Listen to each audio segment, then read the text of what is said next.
नमस्कार, स्वागत है आपका इंडिया वॉइस पर। मैं हूं आपके साथ स्वीटी दीक्षित। बुलेटिन की शुरुआत करेंगे बड़ी जानकारी के साथ। उमेश पाल हत्याकांड में सूत्रों के हवाले से बड़ी खबर। माफिया अतीक की पत्नी का जारी होगा पोस्टर, शाइस्ता परवीन का जारी होगा पोस्टर। सूत्रों के हवाले से बड़ी जानकारी। सोशल मीडिया से लेकर सार्वजनिक जगहों पर लगाए जाएंगे पोस्टर। अतीक की पत्नी की गिरफ्तारी पुलिस के लिए बड़ी चुनौती बन गई है। नकाबपोश हालत में अतीक की पत्नी की पहचान करना मुश्किल। हुलिये के आधार पर पोस्टर किया जाएगा जारी। पुलिस ने शाइस्ता पर इनाम भी घोषित किया है। 25,000 का इनाम है शाइस्ता परवीन पर। तो बड़ी जानकारी, शाइस्ता परवीन का पोस्टर जारी किया जाएगा। पुलिस के लिए बड़ी चुनौती बनती जा रही है शाइस्ता की गिरफ्तारी। अब धीरे धीरे पुलिस इस मामले में एक्टिव होती हुई नजर आ रही है और शाइस्ता का पोस्टर जारी किया जाएगा। तो सूत्रों के हवाले से बड़ी जानकारी। सोशल मीडिया से लेकर सार्वजनिक जगहों पर लगाए जाएंगे पोस्टर। बड़ी जानकारी इस वक्त की उमेश पाल हत्याकांड से जुड़ा ये पूरा मामला है, जिसको लेकर लगातार प्रयागराज पुलिस एक्टिव होती हुई नजर आ रही है। अतीक की पत्नी की गिरफ्तारी में पुलिस को बड़ी चुनौती सामने नजर आ रही है। अब इसी को लेकर जो है उनके हुलिये से पहचानना मुश्किल हो जा रहा है। अब इसको लेकर जो है पुलिस पोस्टर जारी करेगी। बता दें कि 25,000 का इनाम घोषित किया गया है शाइस्ता परवीन पर। तो बड़ी जानकारी आपको बता रहे हैं सूत्रों के हवाले से।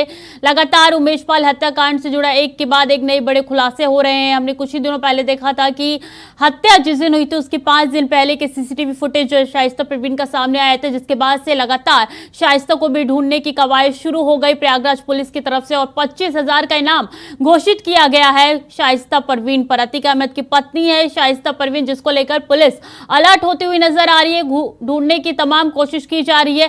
पुलिस के लिए बड़ी चुनौती बनती जा रही है शाइस्ता की गिरफ्तारी। इसको लेकर पुलिस ने एक पोस्टर भी जारी किया है। तो शाइस्ता परवीन का पोस्टर जारी होगा। सूत्रों के हवाले से बड़ी जानकारी आपके साथ साझा कर रहे हैं।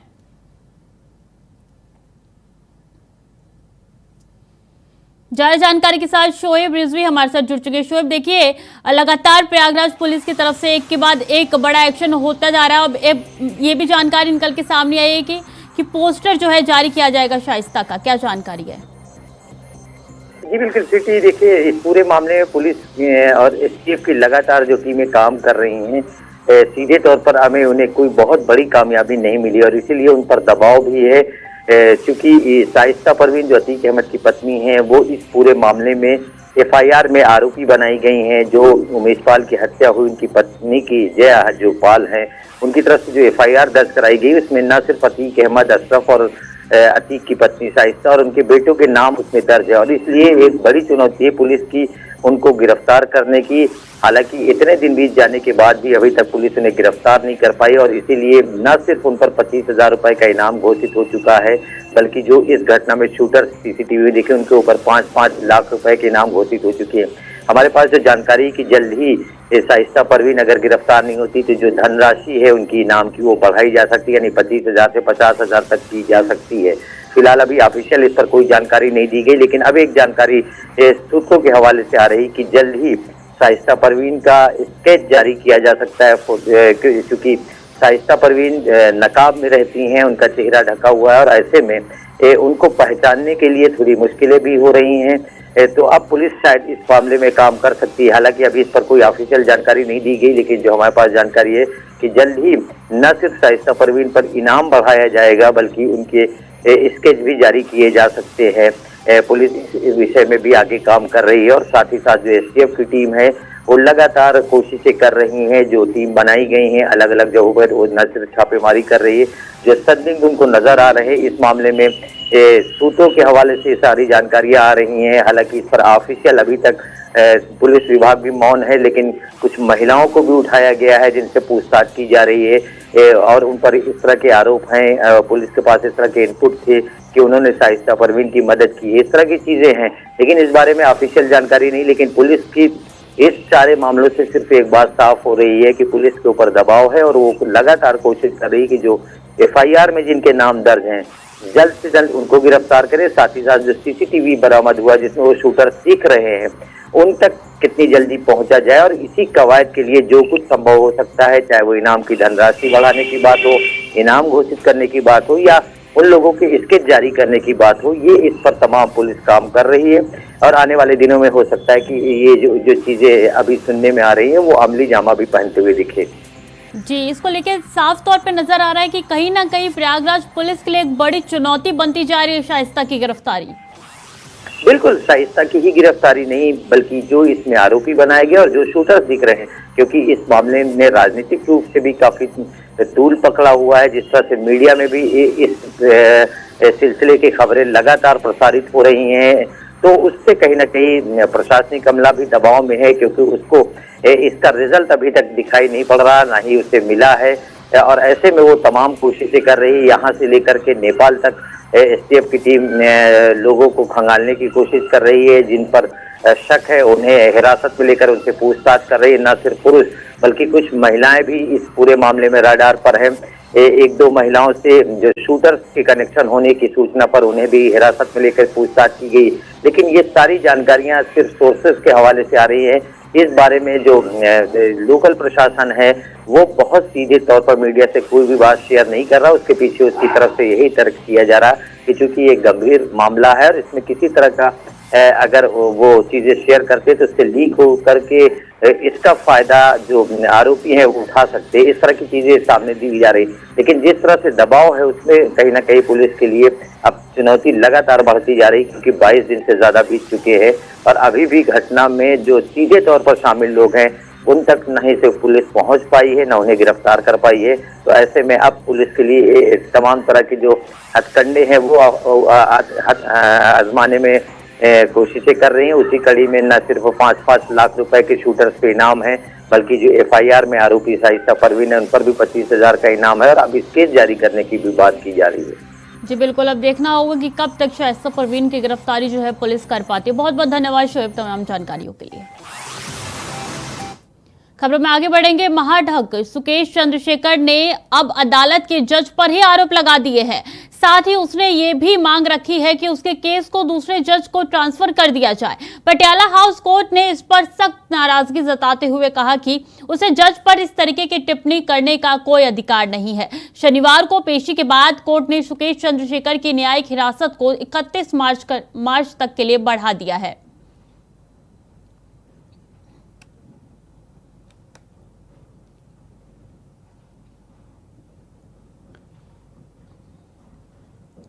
देखिए, दो तस्वीरें आपकी टीवी स्क्रीन पे, एक तस्वीर में कोर्ट में पेशी होने के पहले की है और दूसरी तस्वीर पेशी होने के बाद की है, जब 31 मार्च तक के लिए न्यायिक हिरासत उसकी बढ़ा दी गई है। तो फिर से जेल में वापसी हुई है सुकेश चंद्रशेखर की और तमाम अब वो जज पे भी टिप्पणी करते हुए नजर आ रहा है।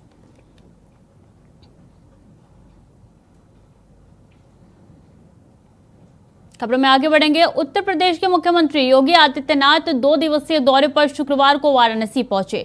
शुक्रवार को परियोजनाओं का जायजा लेने के बाद शनिवार सुबह काशी विश्वनाथ मंदिर में पूजा की। वो काल भैरव मंदिर भी पहुंचे, जहां उन्होंने आरती की। बाबा विश्वनाथ की पूजा करते यूपी सीएम की कुछ तस्वीरें सामने आई है। वहीं काल भैरव की आरती करते उनका एक वीडियो भी सामने आया है। वहीं मंदिर में पूजा अर्चना के साथ ही सीएम योगी का वाराणसी दौरा खत्म हो गया। तो दो तस्वीरें आपके टीवी स्क्रीन पर।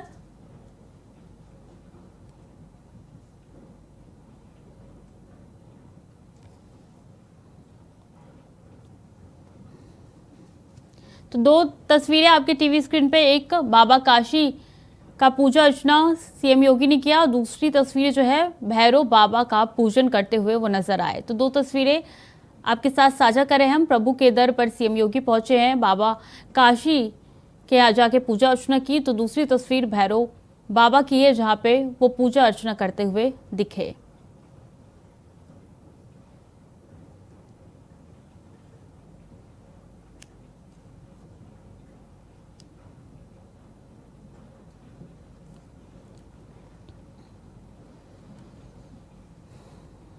तो उत्तर प्रदेश में लाखों बिजली कर्मियों की हड़ताल का असर अब दिखने लगा है। कई मांगों को लेकर शुरू हुए सांकेतिक हड़ताल की वजह से कई जिलों में विद्युत आपूर्ति ठप है।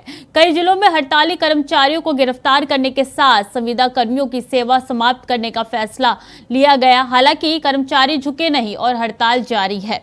इस वक्त आपकी टीवी स्क्रीन पर 3 तस्वीरें हैं, जिसमें फतेहपुर, बुलंदशहर और रायबरेली जहां अन्य जिलों की तरह ही हड़ताल का असर देखने को मिल रहा है। तो जानकारी दे रहे कि उत्तर प्रदेश में बिजली कर्मियों की हड़ताल जारी है। तीन तस्वीरें हम आपके साथ साझा कर रहे हैं। पहली तस्वीर रायबरेली से, जहां पे हड़ताल आपको देखने को मिल रहा होगा। दूसरी तस्वीर बुलंदशहर से, जहां पे किस तरीके से बिजली कर्मी जो है हड़ताल पे उतरे हैं। और तीसरी तस्वीर फतेहपुर से है, जहां की तस्वीरें भी हम आपके साथ साझा कर रहे हैं। भारी संख्या में यहाँ पे बिजली कर्मी पहुंचे और हड़ताल कर रहे हैं, नारेबाजी कर रहे हैं। तो तीनों तस्वीरें हम आपके साथ साझा कर रहे हैं। शहर में ब्लैक आउट का खतरा भी होते हुए नजर आ रहा है।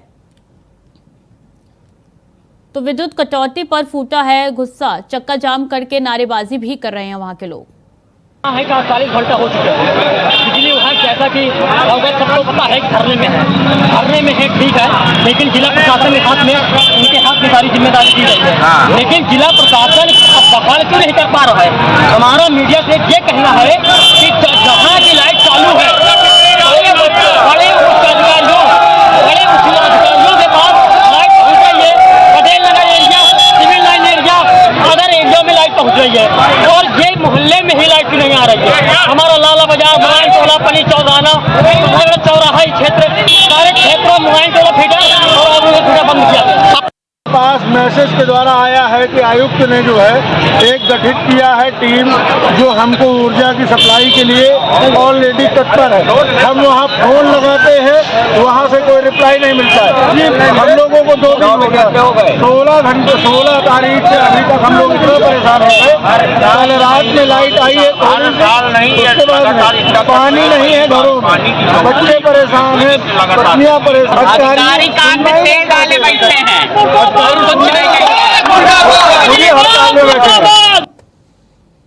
और उत्तर प्रदेश के संभल जिले के चंदौसी थाना क्षेत्र में एक निजी कोल्ड स्टोरेज के चैम्बर की छत ढहने से मलबे में 14 लोगों की मौत हो गई। वहीं कोल्ड स्टोरेज से अभी तक 23 लोगों को निकाला जा चुका है, जिनमें से 14 की मौत हो चुकी है। वहीं घायलों को इलाज के लिए अस्पताल में भेजा गया है, उनका इलाज अभी भी जारी है। वहीं सीएम योगी ने मुरादाबाद के TMU अस्पताल पहुंचकर सभी घायलों का हालचाल जाना। तो तस्वीरें आपके टीवी स्क्रीन पर, सीएम योगी पहुंचे हैं TMU अस्पताल। कोल्ड स्टोरेज में जितने भी मजदूर घायल हुए थे उनका हालचाल पूछने के लिए TMU अस्पताल पहुंचे हैं सीएम योगी।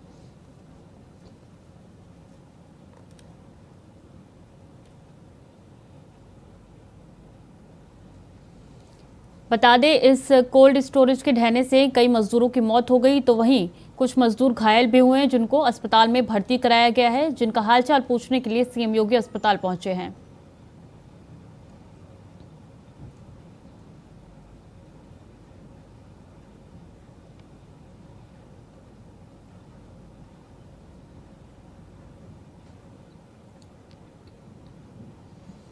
खबरों में आगे बढ़ेंगे। संभल में चंदौसी क्षेत्र में अवैध तरीके से कोल्ड स्टोर के चैम्बर का निर्माण कर उसमें आलू का भंडारण चल रहा था।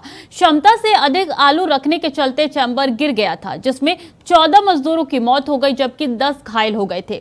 इस मामले में पुलिस ने एक्शन लेते हुए दोनों मालिकों भाइयों को गिरफ्तार कर लिया है। साथ ही बता दें कि पुलिस ने दोषी भाइयों पर धारा 304 के तहत केस दर्ज कर मामले की जांच आगे के लिए जुट गई है।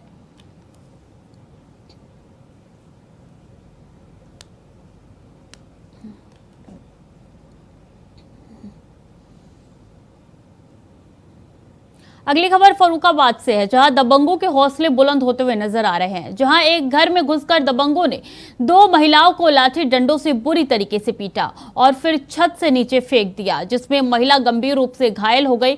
बताया जा रहा है कि घायल महिला को पास के अस्पताल में भर्ती करा दिया गया है, जहां उसका इलाज जारी है। पूरा मामला कायमगंज कोतवाली क्षेत्र का बताया जा रहा है।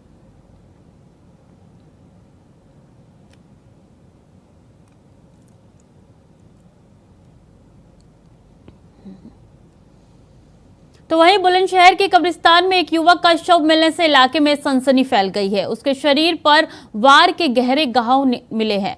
वहीं सूचना पाकर पुलिस मौके पर पहुंची है और चाकू और मृतक की कमीज मिली है। पुलिस ने शव को कब्जे में ले लिया है और आगे की जांच में जुट गई है।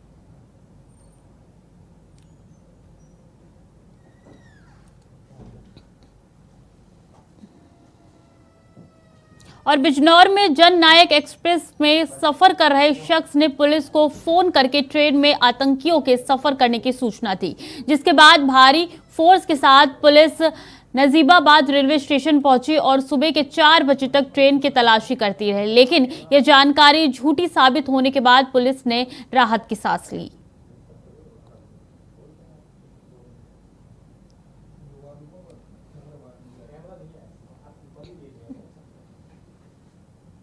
जम्मू कश्मीर के उपराज्यपाल मनोज सिन्हा ने माता वैष्णो देवी मंदिर में दुर्गा भवन का उद्घाटन किया। उन्होंने कहा, दुर्गा भवन का पुनर्निर्माण आने वाले दिनों यानी विशेष रूप से नवरात्रि से भक्तों के लिए काफी सहायक सिद्ध होगा।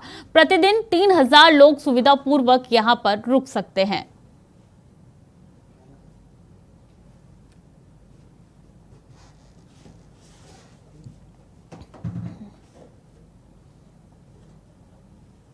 अगली खबर सीतापुर से है, जहां एक महिला को दबंग ने गोली मारकर हत्या कर दी। दरअसल देर रात महिला ने गाली गलौज करने का विरोध किया, जिसके बाद गोली मारकर उसकी हत्या कर दी गई। गोली की आवाज सुनकर पूरे गांव में दहशत फैल गई है। वहीं घटना को अंजाम देने के बाद दबंग मौके से भाग निकला।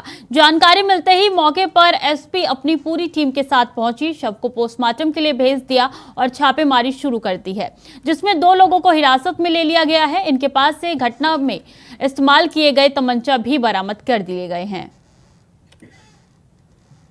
मुझे हमारे 112 पे कॉल आई कि कुशैला गांव में एक गोली चल रही है। मौके पे तत्काल हमारे एसएचओ महोली, सीओ महोली, मैं स्वयं हमारे एसएसपी महोदय मौके पे पहुंचे थे। पंचम राठौर को गाली गलौज कर दिए।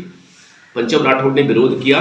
इस विरोध पे विनीत अपने घर पर चला गया और अपने पास रखे हुए अधे या इलीगल 12 बोर के तमंचे लेके आ गया और छिना झपटी में उससे गोली चल गई, जिससे पंचम राठौर की वाइफ शांति राठौर को लग गई और उनको तत्काल हम लोग सीएचसी लेके आए, जहां उनकी मौत हो गई। मुख्य व्यक्ति जिसने गोली चलाई थी विनीत तत्काल रात में गिरफ्तार कर लिया गया। उसके पास से इलीगल वेपन्स बरामद कर लिया गया है और आवश्यक विधिक कार्रवाई इसमें हम लोग कर रहे हैं। मौके पे शांति व्यवस्था कायम है। यहाँ से गुजरा था, दारू पिया था, गाली वाली दे रहा था। यहाँ पर मतलब नाम लेकर गाली दिया तो बोली कि यहाँ पर गाली की मतलब काहे दे रहे हो। तो बस इतने में वो घर चला गया। घर जाने के बाद और विनीत ने अपने भाई को और मतलब जो अपने सबको बुला के लाया, हाथ में बंदूक भी था और बस आते के साथ में सीधा फायरिंग करते हैं। यहाँ से गुजरा था, दारू पिया था, गाली वाली।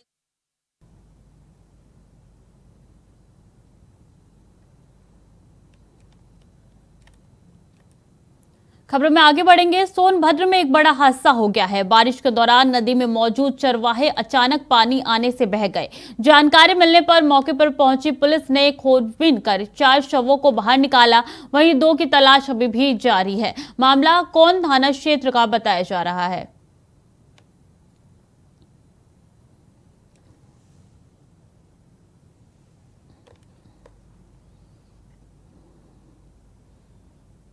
पटना में बीजेपी प्रदेश अध्यक्ष संजय जायसवाल ने प्रेस कॉन्फ्रेंस किया, जिसमें उन्होंने 5 उम्मीदवारों की घोषणा की है। सभी शिक्षकों और स्नातक मतदाताओं से अनुरोध किया है कि वो बीजेपी को वोट करें। पिछले चुनाव में बैलेट पेपर वाले जगह पर महागठबंधन की जीत हुई थी और इस बार महागठबंधन के खिलाफ मतदान करने की अपील की। साथ ही कहा कि रमजान को लेकर सरकार ने आदेश जारी कर दिए हैं। मुस्लिम सरकारी सेवकों के कार्यालय में आने जाने के समय में बदलाव किया है। इसके साथ ही उन्होंने जदयू पर हमला बोलते हुए कहा कि जदयू के सरकारी अफसर और राजद के कार्यकर्ताओं के गठजोड़ पीएफआई से है। हिंदुओं को छूट क्यों नहीं मिल रही है? रामनवमी आ रही है, हिंदुओं को भी पूजा करना होता है। किसी जाति विशेष को अलग से छूट देने का क्या मकसद है? वहीं सीएम नीतीश कुमार को निशाने पर लेते हुए कहा कि अगर पलटी मारने पर नोबेल पुरस्कार मिल सकता है तो नीतीश कुमार से बेहतर और कोई ऑप्शन नहीं है।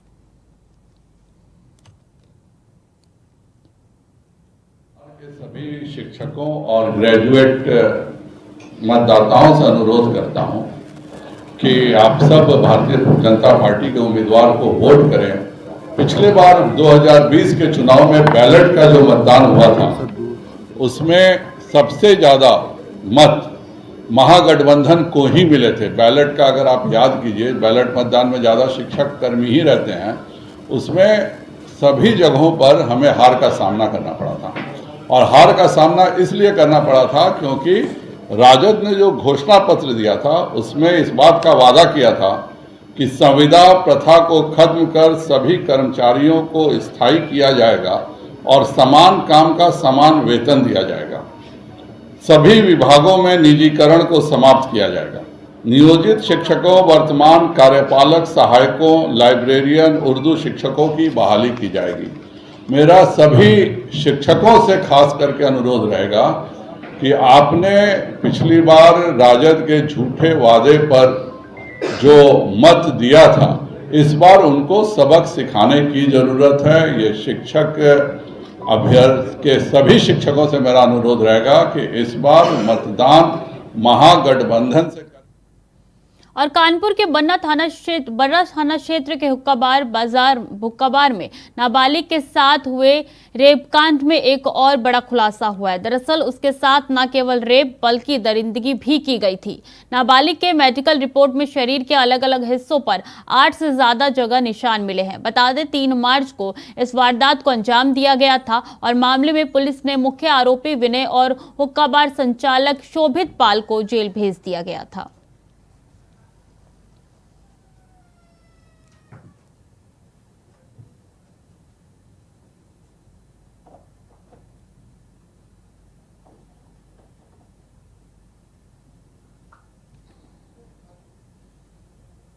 फर्रुखाबाद में बस पलटने से 2 दर्जन सवारियां गंभीर रूप से घायल हो गई है। सभी घायलों को जिला अस्पताल रेफर कर दिया गया है। बता दें कि 6 घायलों की हालत नाजुक बताई जा रही है। पूरा मामला राजेपुर थाना क्षेत्र का बताया जा रहा है, जहां पे बस पलट गई है।